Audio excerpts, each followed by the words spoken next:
Hello বন্ধুরা, good morning. তোমরা সবাই কেমন আছো? আশা করি খুব খুব খুব ভালো আছো। আমরাও খুব ভালো আছি। মিঠু পিন্টুর পরিবার থেকে তোমাদের সবাইকে অনেক অনেক ভালোবাসা। তো বন্ধুরা, চলে আসলাম নতুন একটা দিন নিয়ে, নতুন একটা সকাল নিয়ে, নতুন একটা ভিডিও নিয়ে। তো বন্ধুরা দেখো, হানি বেটার অবস্থা সকালবেলা মাথাটা গেল গরম হয়ে। দেখো মোটে ছেলে কিছু খাচ্ছে না কদিন ধরে, আমি বুঝতে পারছি না কেন খাচ্ছে না। আবার পাতলা পাতলা পটি করছে। আর ছেলে দেখো কি করে, এই জুতো উল্টে জুতোর নোংরাগুলো খায়। সেই জন্য ছেলেটা কিছু খাচ্ছে না আর পটি করছে। আমি বুঝতেই পারছি না ও কেন পটি করছে এত। তো জুতোর নিচে যে ময়লাগুলো থাকে না, সেই ময়লাগুলো উল্টে উল্টে ও লুকিয়ে লুকিয়ে খায়। আজকে আমি ধরেছি হাতে নাতে। কত বড় পাজি ছেলে! জুতোটা যতবার আমি ওকে মারছি, বকছি যে সর সর, ও আবার এদিক ওদিক গিয়ে আবার চলে আসছে সেই জুতোর কাছে। তো ভাবছি এই জুতোটা আর এই ঘরে আনবোই না। তো যাই হোক বন্ধুরা, এখন যাব হচ্ছে রান্নাঘরে। আর আমার বিছানা তোলা হয়ে গেছে। মেয়ে বিছানায় বসে বসে মানে শুয়ে শুয়ে ফোন ঘাটছে। মেয়েকে বললাম যা তাড়াতাড়ি কাজকর্ম সার, মানে ওর ওর কিছু কাজ আছে, ওই ঘরে একটুখানি ওই বিছানা টিছানা তুলবে, এই আর কি। তো চলো, দেখো এই যে মেয়েকে বলছি যা যা ওই ঘরে। মেয়ে বলছে হ্যাঁ যাচ্ছি। ওই ঘরে বিছানায় কটা জামা কাপড় আছে, সেগুলো ভাঁজ করবে। আর দেখো এই যে ফোন ঘেটে যাচ্ছে শুয়ে শুয়ে, ওর যেটা কাজ। আর আমার বিছানা তোলা হয়ে গেছে। এখন যাবো রান্নাঘরে, হানিবেটাকে খাঁচায় দিয়ে দেবো। হানিবেটা দেখো জুতো ছেড়ে মোটে নড়ছে না, ঘুরে ফিরে সেই জুতোর কাছে এসেই উঠছে। তো এত জ্বালায় না ছেলেটা, সে আর বলার মতো না। তো চলো বন্ধুরা, পরে আবার দেখা হচ্ছে। তো বন্ধুরা, চলে আসলাম রান্নাঘরে। আর দেখো এসে বসিয়ে দিয়েছি উচ্ছে ভাজা। তো পিন্টুদা বলছে উচ্ছে ভাজা করো, আর মেয়ে আর পিন্টুদা খাবে হচ্ছে উচ্ছে ভাজা। শুধুই উচ্ছে ভাজি, নুন আর সামান্য একটু চিনি দিয়ে দিয়েছি, আর হচ্ছে একটু হলুদ দিয়ে দিয়েছি। তো চলো, শুধু উচ্ছে ভাজি, আর কিচ্ছু দিইনি এর মধ্যে। আর আমার জন্য ভাজবো হচ্ছে নিম বেগুন। তো আমার নিম বেগুন ভাজাটা খেতে খুব ভালো লাগে। আর অল্প অল্প না ফ্রিজের বাস্কেটে অনেক কিছু জমে আছে, তো সেগুলো সব উদ্ধার করব। আর দেখো হয়ে গেছে আমার উচ্ছে ভাজা। তারপর বসিয়ে দিয়েছি হচ্ছে বাঁধাকপি। তো বাঁধাকপিটাও বেশ কয়দিন ধরে ফ্রিজে জমে রয়েছে, তো সেটা আর কি কেটে কুটে ধুয়ে বসিয়ে দিয়েছি। তো এখন আর বাঁধাকপি খেতে ভালো লাগে না, একদম মানে শক্ত ঘ্যাচ ঘ্যাচ করে। তা একটু ভাপ দিয়ে নিলাম গরম জলে। তো চলো, এই যে বসিয়ে দিয়েছি কড়াইশুঁটি, টমেটো, আলু টালু দিয়ে একদম নুন মিষ্টি হলুদ গুঁড়ো লঙ্কার গুঁড়ো জিরের গুঁড়ো সমস্ত কিছু দিয়ে বসিয়ে দিয়েছি। আর সকালের জন্য করবো হচ্ছে একটু আলুর তরকারি। তো চলো, বাঁধাকপি হয়ে গেছে। আর এখানে বসিয়ে দিয়েছি একটু লোটে শুটকি, একটু কাই কাই করছি।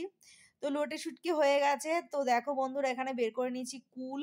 তো হাফ কুল নিয়ে ডাল করছি আমার আন্দাজে, কেননা পিন্টুদার মেয়ে খায় না কুলের ডাল, আর কুলি খায় না ওরা। আমি ভালোবাসি, তাই আমার জন্য করছি হচ্ছে কুলের ডাল। আর ওদের জন্য আবার আলাদা রান্না করব, মানে আলাদা মাছের মাথা দিয়ে ডাল হবে।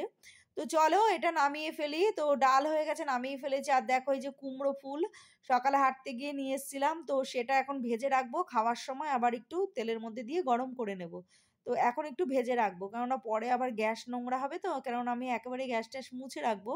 তো চলো বন্ধুরা, ফুলটা ভাজা হয়ে গেলে, এই যে ফুল ভাজা হয়ে গেছে, তারপর বসিয়ে দিয়েছি একটু আলুর তরকারি। কালো জিরে পেঁয়াজ ফোড়ন দিয়ে দিয়েছি, কেননা মেয়ে বাঁধাকপি খাবে না বলছে। তো এই যে, আর সকালে ভাত খাওয়া হবে আলুর তরকারি দিয়ে, তো সেটা আর কি একেবারে করলাম। আর রাতে দেখা যাবে কি করি না করি। তো চলো বন্ধুরা, আর এই যে দেখো নিম বেগুন ভেজেছি আমার জন্য একটুখানি অল্প করে। এই যে নিম বেগুন ভাজা আমার খেতে ভীষণ ভালো লাগে। আর এই যে দেখো পিন্টুদার রোশনির জন্য করেছি হচ্ছে এই যে মাছের মাথা দিয়ে ডাল। তো এটাই হয়েছে আজকে আমাদের রান্না বান্না। আজকে আর মাছ করিনি। তো বন্ধুরা, গুড ইভিনিং। চলে আসলাম একদম সন্ধেবেলায়। দেখো রেডি হয়ে নিয়েছি সাজুগুজু করে। তো এখন আমি একটু বেরোচ্ছি পিন্টুদার সাথে, একটু মানে একটু যাব একটু দরকারে, আর একটু কেনাকাটা করব, এই আর কি। তো চলো, এই যে বসে পড়েছি বাইকে। আর দেখো বাড়ি থেকে কিছু আনিনি। আর কি ঠান্ডা লাগছে, বেশ ঠান্ডা হাওয়া লাগছে।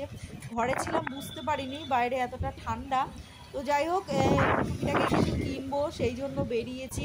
তো চলো, পরে আবার দেখা হচ্ছে।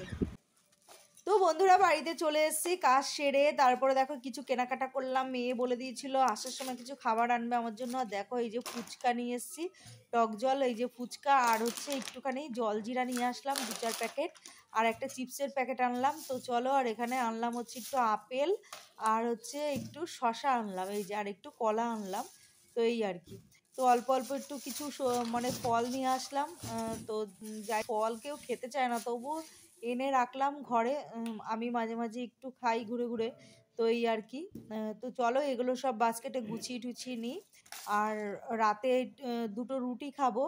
আর আমার ঘরে না অনেকটা আলু জমেছে জানো তো বন্ধুরা। এই যে দেখো আলু ভাজার আলু কেটে নিয়েছি, রাতের খাওয়া হবে। এই যে ডিমের অমলেট আর হচ্ছে এই যে দুটো রুটি করব আমার জন্য, আর এই যে আলু ভাজা করছি পেঁয়াজ কাঁচা লঙ্কা দিয়ে। তো দুপুরে মানে সকালে আলুর তরকারি করেছিলাম, সেটা সকালে খাওয়া হয়েছে আর অল্প পড়ে আছে। তো আমি আলুর তরকারি খাবো না, আমি এই আলু ভাজা দিয়ে ডিমের অমলেট দিয়ে রুটি খাবো। তো এই আর কি। তো চলো এই যে রুটি ভাজছি, তো দুটো রুটি করলেই হয়ে যাবে, আর ভাত আছে মেয়ের আর পিন্টুদার, ভাত হয়ে যাবে। তো দেখো বন্ধুরা, পিন্টুদা বাড়ি চলে এসেছে। পিন্টুদাকে বলছি একটু ঝিরিঝিরি করে পেঁয়াজ কেটে দাও, কারণ পিন্টুদা না খুব মানে ডিমের পেঁয়াজটা খুব ভালো কাটতে পারে একদম ঝিরিঝিরি করে। তো চলো মেয়েকে খেতে দিয়ে দিয়েছি। আর এই যে দেখো ডিমের অমলেট করছি, আর এবার আমি আর পিন্টুদা দুজনে মিলে খেয়ে নেব। তো চলো হয়ে গেছে আমার ডিমের অমলেট, আর একটা লঙ্কা ভাজা করে নিয়েছি রুটি দিয়ে খাবো বলে। তো আজকে রাতের মেনু হচ্ছে ডিমের অমলেট আর আলু ভাজা, আমি এটা দিয়েই খাবো। আর পিন্টুদার মেয়ে ভাত খাবে, আর ওরা আছে তরি তরকারি, ওটা দিয়ে খেয়ে নেবে। তো চলো টাটা, গুড নাইট।